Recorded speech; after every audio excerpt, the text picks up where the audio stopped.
Yesterday was a big milestone day for me. I talked a little bit about it on yesterday's video, but we made this big formal announcement that my startup had raised $27 million to expand our footprint.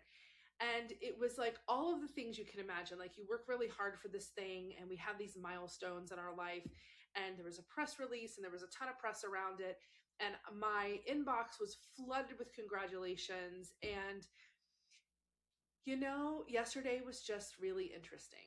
I spent the day in my truck, which is how I've spent most of the days in the past 2.5 years, out visiting customers. And on the road, it was 12 hours of going to visit customers and charging and all the things.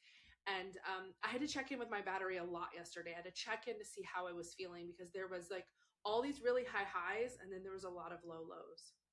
One of the things that I've always not done a good job with is expecting people to act one way and then they act a different way, and it hurts my feelings. I'm a pretty sensitive person, and I get my feelings hurt probably pretty easy. When I was a kid, my dad used to always say I was too sensitive, and if I would cry, he would actually sit me on my countertop and let me cry in front of the mirror. And then when I was done crying, I could move. And he always wanted me to be less sensitive. Now I really think that my sensitivity and my intuition and my heart is my superpower, but you have to learn how to manage it. Last year, when I was in the throes of burnout and things were really dark, I didn't do a good job of managing my battery. I didn't do a good job of understanding my emotions or checking in. I just went to whatever was next on my schedule. And yesterday's schedule was booked beyond compare. It started with a 4 a.m. wake up call, spent some time with you guys on YouTube, and then I had to be in the truck at 6 a.m. driving to the coast. I had an incredible customer visit, just the kind that is magical. They did such a good job with their team, and their company was so neat, and they were so warm, and it was wonderful. Got to drive through Napa Valley and see a beautiful hot air balloon coming up over the hills. And on the way back, we had to charge and stopped at the Jelly Belly factory and saw how they made jelly beans. And it was one of those things where I get to tie in like adventure and my job, right? Like, we had to stop and charge the trucks, and they had a charger at this jelly bean factory. So why not stop for 30 minutes and take a tour, while we would have just sitting on the back of the truck anyway, waiting for it to charge. And it was so neat. I learned about how they make jelly beans, and how like we got to see this really cool jelly bean art where they made like all the Harry Potter, I love Harry Potter, all the Harry Potter characters out of jelly beans. And there was all this really cool stuff. There was an Amelia Earhart picture out of jelly beans. I super love Amelia Earhart. There's a wonderful museum in Atchison, Kansas, if you like Amelia Earhart and you've never been. Anyway, it was like really, really fun. And it was fun because there was adventure, right? Like, I didn't know when we started the day that we were going to stop and charge at the jelly bean factory and learn how they take a little piece of sugar. And actually, a fun fact, it takes a really long time to make jelly bellies. And they actually take a little nap along the way, which I thought was really funny. They have to sit and like cure. And so they sit and just hang out for a few days. It was really neat. And but I had to check in a lot. And so when I started the day, I was really tired physically because I had not slept. I was excited. And then the announcement was made, and I felt very anxious. When you work really hard for something and you finally announce it to the world, you're worried about what the reaction is going to be. In my day job business, it's clean tech, it's in EVs, and there's been a lot of things that have happened in the industry. And there's been a lot of headwinds, just to be really clear. And there's a lot of people who do it for a lot of different reasons. And I just wasn't sure what the reaction was going to be, right? It's like you get so excited, you make this really cool meal and you have your friends over, and then come to find out, like, let's say you made a chicken dish and come to find out your friends don't like chicken. So it doesn't matter what chicken dish you would have made, they don't like it. And so there was this kind of like, how's it going to go? And so in the midst of this milestone activity happening, I still had customers to visit. I had things to do, right? Like, I had to live my regular work life. And so I started the day with my heart check, which for those of you who are new, I wrote a book called Lead with Heart. And it's really about leading yourself first and being aware of how you're showing up today, not just pushing yourself into your day. And so my battery yesterday started off probably 40%, and I was pensive. I definitely was sitting on pins and needles. I didn't know how it was going to go. I didn't know how the day was going to go with the truck. We went really far, and it was just a lot of things. And so when I got to my truck, who I lovingly call Bob, and Bob and I've spent more miles in that truck than probably most FedEx drivers. And once I got in Bob and we got settled and we got on the road, there was like a hiccup, like it was throwing errors, and I had to pull off on the side of the road, and my phone's ringing, and I just had to really center. And I'm like, okay, am I safe to move on? I have things I want to do. Am I gonna let the world coming at me ruin my day? And just by asking that simple check-in question, and I'm literally on the side of the road, pulled over, running diagnostics on my truck. I checked in. I'm like, how is my battery? Where am I at today? Like, where am I at right now? Now, I just checked in 3 hours before, but I felt it was important to check in again.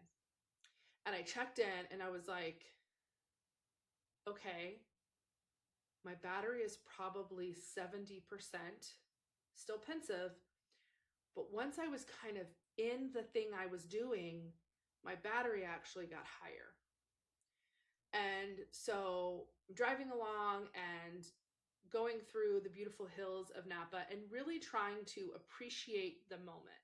I think the presence thing is actually half of the battle in life, right? Like when you live in the past, it is sometimes can make you sad, and you can worry if you hadn't done things the right way, and you get stuck in your own head. And when you live in the future, there's all this anxiety because you don't know what's going to happen next. And just really living in the moment, driving my truck and going through the beautiful hills of Napa, and I come over this curve and there's a giant hot air balloon, like almost placed there by magic. And it was really neat. And then the customer visit was incredible. And it was the first of the month, and they do cake. And so we got to have cake with these really neat humans and look at this beautiful bread factory or bakery that's been around for 100 years. And it was just like a really cool moment. And drove back and had the really fun Jelly Belly experience. And where things went wrong for me is I sent the announcement to a few important people in my life. And it wasn't like a here, look at what I've done. It was like sharing something that I worked really hard for. And those are different things. Like, it wasn't like braggy. It was like, hey, it's live. Hey, the world knows. Like, I spent all these nights doing all this stuff and working really hard. And now everybody knows we did this great thing. And the reactions were really mixed. And I realized that I did what I've done a million times. And I was heartbroken by me placing this value on someone else's reaction on my milestone. I'm going to say this again. I was heartbroken because someone else did not react the way I thought they should react to my milestone. And so I spent the next 3 hours in the truck thinking about perception and how people are living in their own life, in their own reality, right? And really understanding that our emotions, our experiences, who we are, change the version of the reality that is seen.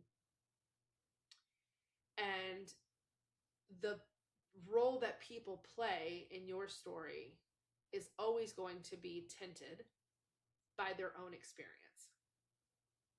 And I don't think it's meant to be malice in any way. I don't think people mean to not react in the way that you think they'll react. I don't think people mean to hurt your feelings. I just think that they're living in their own reality. I just continue to have to learn this lesson. And so as I sat for hours in this truck and I'm driving and traffic is insane and my phone is blowing up and I have 1,000 to-dos, I was like, oh, I should check in on myself to see how I'm doing. And by this point I was pretty tired, right? Like, I had driven across the state of California, had a several hour business meeting, ran calls from my truck while I was driving. And I was physically tired from not sleeping the night before. And I was feeling sad, not necessarily because other people had not celebrated with me the way I thought they would, but because I had then entrusted my worth or happiness or excitement with someone else's reaction. And I was like, wow, I thought I learned this lesson. I thought I had already figured this out. I thought that I had mastered the skill. I thought that by understanding that my worth is not what I produce or provide was going to solve for this moment, and it didn't. And then I felt bad about myself. Then I was like, come on, Marissa, like, what are you doing? You know better than this. You know better than this. And I still wanted that approval. I wanted that, good job, I'm proud of you. I wanted the how exciting. I wanted the what's next. And I have to stop doing that. But I have to stop doing it for me. And I think really understanding that everyone is coming to this reality, no matter what it is, whether it's you go to a restaurant and not everybody likes it, or whether you show somebody your really cool fast shoes and they think they're stupid, whatever it is, right? We have to stop placing this sense of okayness in someone else's response, because it's never going to happen.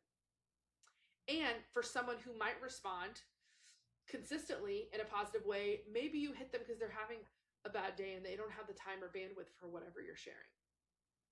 I'm not saying don't share your wins or your losses with your people, but you have to share them with the expectation that they're not going to feel the same as you, and they're looking at it through a different lens, and whatever their emotions are going to impact their response. So the thing that I took with me after yesterday is, on days where there's a lot going on, checking my battery multiple times during the day versus once or twice was really helpful. It was really helpful for me to pause, slow everything down around me, and say, what am I feeling on the inside and how do I honor that? And then really thinking about how I function, thinking about how I'm thinking about how I am processing the data and the information that's going on around me, really, really mission critical. So today I'm left with, if we're all experiencing our own reality, if we're all experiencing whatever has happened with our own lens, our own emotions, our own stuff, how do I show up for myself first and make sure that I am proud of myself, I honor myself, I celebrate myself. I don't put too much weight on milestones, but I give them the honor, because I worked really hard for this thing, right? And not have it affect me as my center. But more importantly, if someone comes to me with whatever they think is really cool, how do I not come to them with my own lens? How do I come to them with just really a sense of curiosity? How do I come to them with presence? How do I show up for my people in a way that honors them and doesn't place my own stuff on them? So that's what I'm pondering. And, I don't think we have it all figured out. I thought I had this lesson figured out, and I thought that through all this work I had done, magically it was going to solve itself. And it was better. I didn't feel as disappointed. It's definitely a theme in my life. But I was really proud of myself that I checked my battery. I knew where I was. I knew how I was showing up. I named my emotion. I thought about that emotion. I managed that emotion. I felt whatever it was. I didn't get stuck in this loop. I didn't let it ruin my day. And so I'm pretty proud of myself today, I gotta tell you. And I think showing up as your own best friend is being able to do the work and do the work and do the work and do the work and do the work, right? Like, it's not a one and done. And just because you learned a lesson, if it creeps back up, you really need to be like, whoa, did I clear this lesson, or is this something I need to revisit? So I'm proud of myself today, man. Not just because of the milestone that we achieved, but because I handled yesterday as a better version of myself.